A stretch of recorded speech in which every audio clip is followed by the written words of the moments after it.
Oh, hello, great readers. I'm Bo-chan. I'm Nimacum. I'm Van-chan. In this class, I'll read all of you a part of Ulysses, Bess, L. Ulysses, James Joyce, Chap, 12 sec 15, Frailty. Thy name is Sceptre. So he went over to the biscuit tin book door and left to see if there was anything he could lift on the nudge. The old crafter and backing his luck with his mangy snout up. Old Mother Hubbard went to the cupboard. Not there.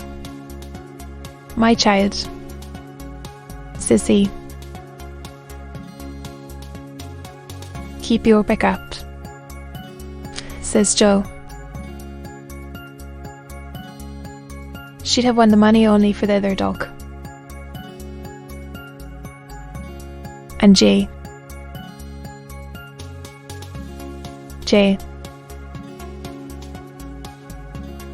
And a citizen arguing about law and history with Bloom sticking in and outward. Some people, says Bloom, can see the mote in others' eyes, but they can see the beam in there. On. And Mamie's, says the citizen. There's no one as blind as the fellow that won't see. If you know what that means. Where our missing 20 millions of Irish should be here today instead of 4. Our lost tribes.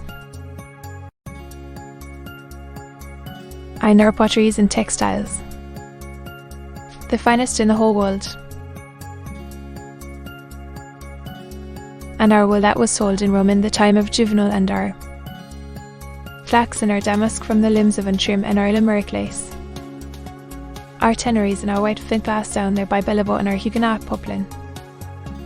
That we have since just scored to lie on, and our woven silk and our Foxford tweeds. And every raised point from the Carmelite convent in New Rost. Nothing like it in the whole wide world.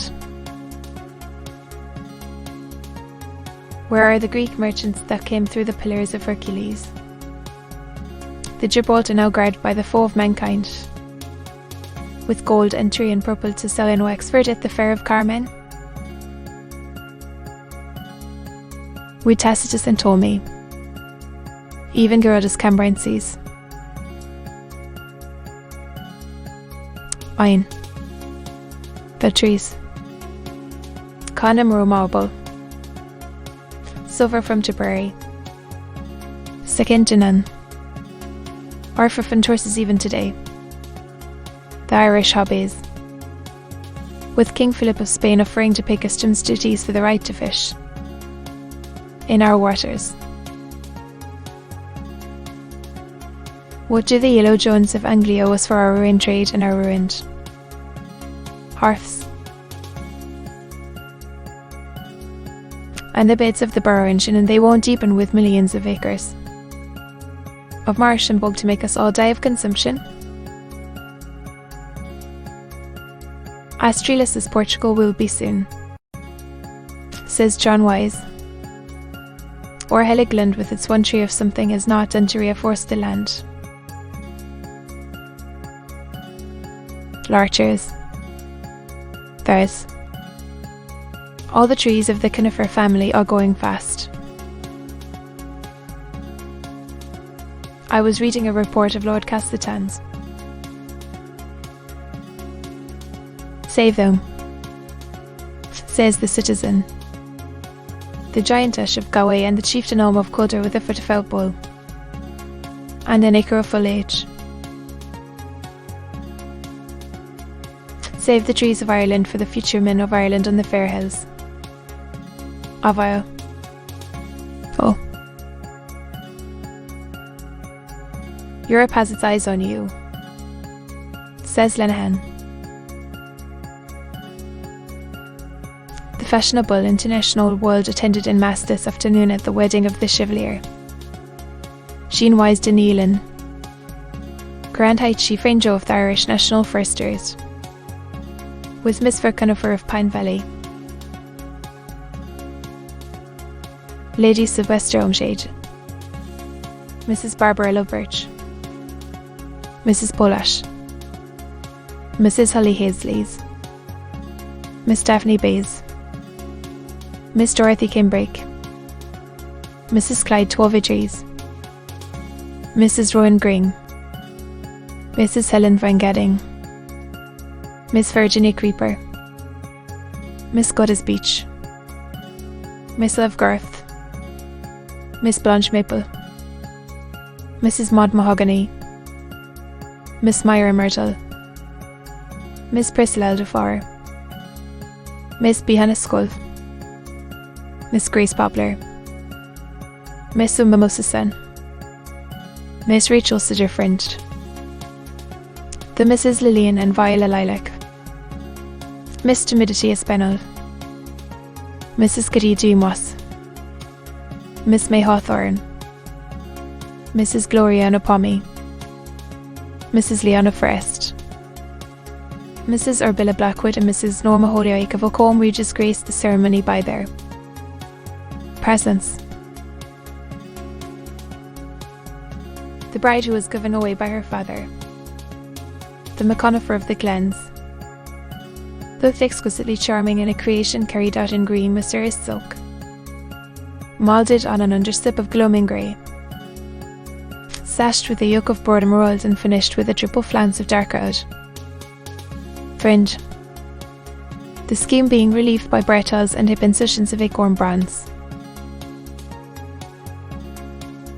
The maids of honour, Miss Arch Conifer and Miss Spruce Conifer, sisters of the bride, wore very becoming costumes in the same tone, a dainty motif of plume rose being worked into the pleats in a pinstripe and repeated capriciously in the jade green tucks in the form of heron feathers of pale-tinted coral.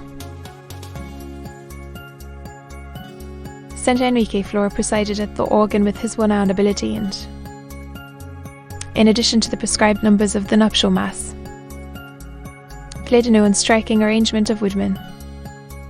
Spay that tree at the conclusion of the service. On leaving the church of St. Facker and Hartow after the papal blessing the happy, pair were subjected to a playful cross fire of hazelnuts. Each must. Bay leaves. Catkins of willow. Ivitit. Hollyberries. Mistletoe sprigs and cooking shoots. Mr. and Mrs. Wise Conifer Neelan will spend a quiet honeymoon in the Black Forest. And our eyes are on Europe, says the Citizen. We had our trade with Spain and the French and with the Flemings before those. Mongrels were popped. Spanish shilling gully. The winebark on the Winedark waterway. And will again, says Joe. And with the help of the Holy Mother of God we will again, says the Citizen, clapping his thigh. Our harbours that are empty will be full again. Queenstown. Inthil. Ollie. Black Sub Bay. Fintry in the Kingdom of Kerry. Killybigs. The third largest harbour in the wide world with a fleet of masts of the Galway Lynches and the Coving O'Barleys and the O'Kindies of Dublin when the Aloud. Desmond could make a treaty with Emperor Charles V himself. And will again, says he, when the first Irish battleship is seen breasting the waves with our own flag to the fore. None of your Henry Tudor's harps. No. The oldest flag afloat. The flag of the province of Desmond and Thomond. 3 crowns on a blue field. The 3 sons of Ulysses. And he took the last swig out of the pint. Oler. All wind in piss like a tainard cat. Cousin Connacht have long horns. As much as his bloody life is worth to go down and address his doll. Talk to the assembled multitude in Shinnicleton where Edorin show his nose with her. Molly Maga is looking for him to let daylight through him for grabbing the holding of an evicted tenant. Here to that, says John Wise. What will you have? An impreliminary, says Lenehan, to celebrate the occasion. F1. Tay, says John Wise, and a hands up. Turry. Are you asleep? Yes. Thou. Sistery. Small whiskey and bottle of Allsop. Right. Thou. Hanging over the bloody paper without looking for spicy bits instead of attending to the general public. Picture of a budding match, trying to crack their bloody skulls. One chap going for the other with his head down like a bull at it. 8. And another one, black beast burned in Omaha.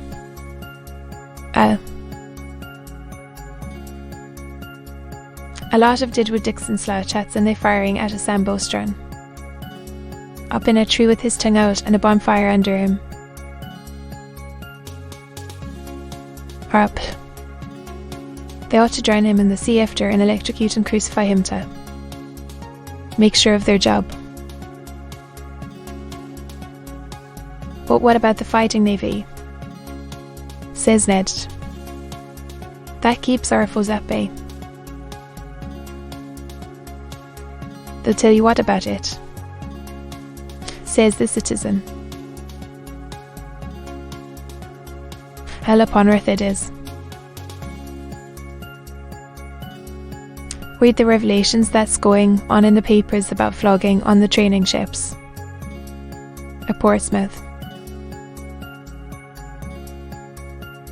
A fellow writes that calls himself disgusted one. So he starts telling us about corporal punishment and about the crew of Tarzan.